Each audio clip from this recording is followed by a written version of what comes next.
here's an interesting exercise, practice kind of an idea, and also something that's a bit fun, is using only your left hand to try some ideas, or even just to improvise and try and get some good technique and good sounding notes out without using your pick and just being able to keep everything clean.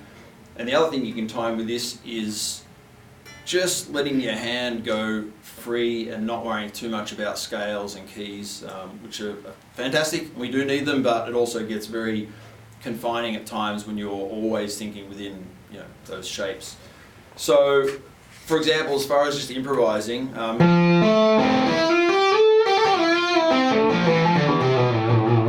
it's going to be a little noisier and not as clean as what you used to, but that's fine. The whole idea is, from the technique point of view, your left hand fingers have to really nail exactly where they want to go. You can't, you can't just bang them on there. So it's easier descending, and it's harder to.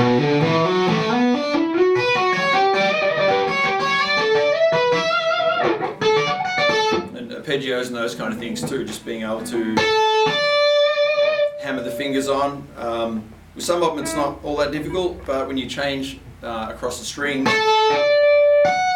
particularly when you get down to the higher strings and you get them on there with your first finger, that becomes quite tricky to do without making a whole lot of noise. So, and what happens is by doing this, you're training your fingers to play more accurately,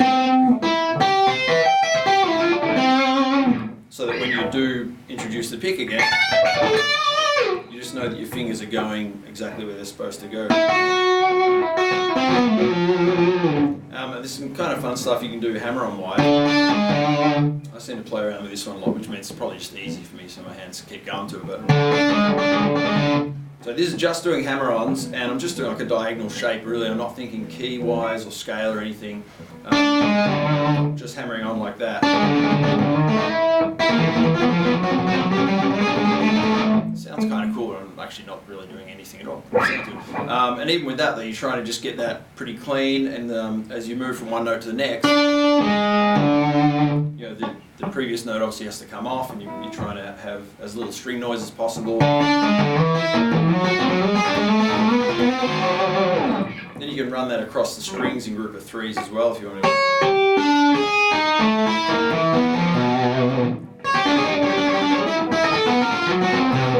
So, it sounds kind of mad, and then you could take that idea, as I was saying before, is it's good to be able to let yourself get a bit looser in terms of where your fingers go. So sometimes I'll just let my fingers run around doing whatever, and so a lot of weird, ugly noises come out, but sometimes some cool stuff comes out as well. So if you take a rhythmic idea like that, but you change where your fingers are going, or change what fingers you're using, and then move that across the strings, and you kind of just see what happens.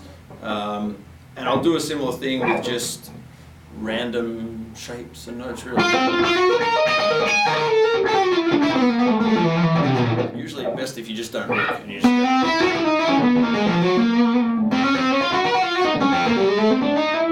It kind of sounds like not much, but by doing that you might stumble across something in there that is an interesting sound, then you can kind of break it down and see what happened and see if you can kind of introduce that into your regular playing.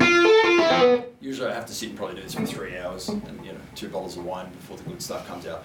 But in a nutshell, just start where you might normally go, and then don't sit there looking at the shape so much.